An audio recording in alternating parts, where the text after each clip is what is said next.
Another hay hauling story for today. We had a neighbor. His last name was Marchit. He was a big rancher and had lots of hay, and he had a huge hay barn. I mean, this hay barn was 50 feet wide and 200 feet long.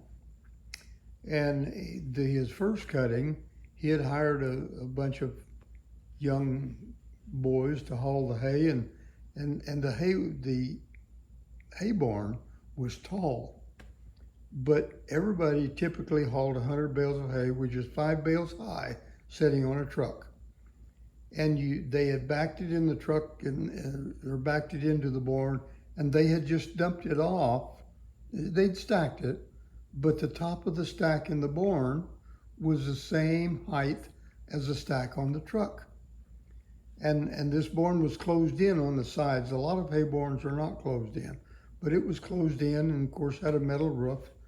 And when you stood on top of the haystack where they had stacked it, it was 8 feet, well, more than that. In the center, it was about 12 feet to the top of the barn, 8 foot on each side.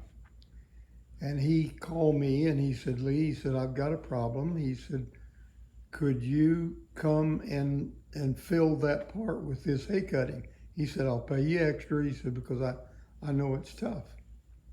And this was in July. And so we went in and we dug out the haystack, because they had put this layer in, half of that barn was stacked to the height of the top of the hay on the truck.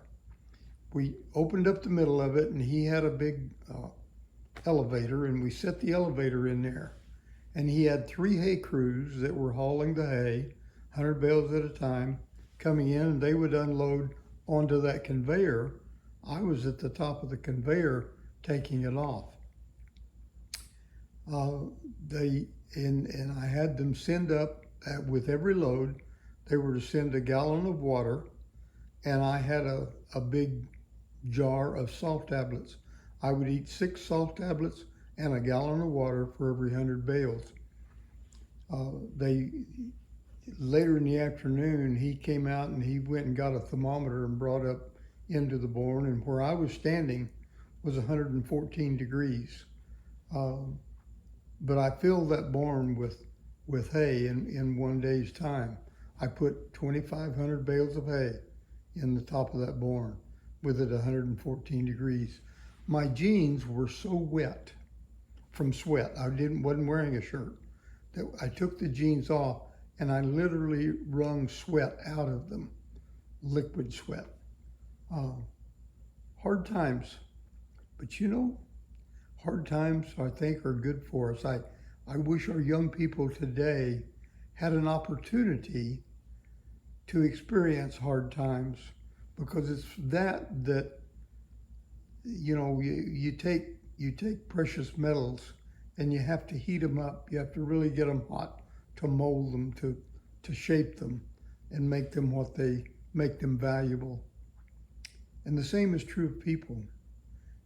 They have to go through the furnace of fire in order to become the best that they can be. And I'm not saying that I'm the best that I could be. I still work on that, but I'm better for the experiences that I had. And our young people of the day today do not have enough responsibility.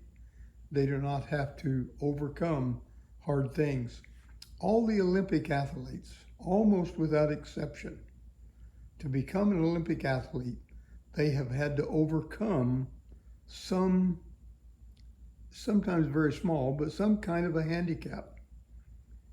And in the process of overcoming, they made themselves into Olympic competitors. We can do that with everyday life. We need to have the attitude that we can do anything. And given the right tools, you can do anything. You, as you listen to this and as you visit with your families, teach them to do hard things. I have some grandchildren in Utah that not long ago, the Church of Jesus Christ of Latter-day Saints had an event for the kids. And what they had set up was a 50-mile run. And they started the run in the evening so that they could run during the cool of the night. And some of them ran all night long. The title of the event is You Can Do Hard Things, or I Can Do Hard Things. And my grandchildren still talk about that, about the challenge, because some of their feet blistered and they've really struggled on that. But they remember the feelings of good, of greatness, of satisfaction that they felt for having done a hard thing. We need hard things in our life so that we overcome. I used to laugh because on the back of the comic books when I was young, they had a picture of this man who was skinny as a rail, and he's in a pair of swimming trunks or exercise trunks, but he's skinny. And then it shows him doing exercises, and in the course of a period of time, and I don't know how long, he became this Mr. Hercules. And it was because he put resistance into his efforts. A muscle does not get strong unless it has something to resist against. The same is true of the mental mind. If your mind doesn't have some kind of resistance, it will never become strong, and we all need to be that way. So as we go through these things, we'll have more fun stories that teach a principle. Have a wonderful day.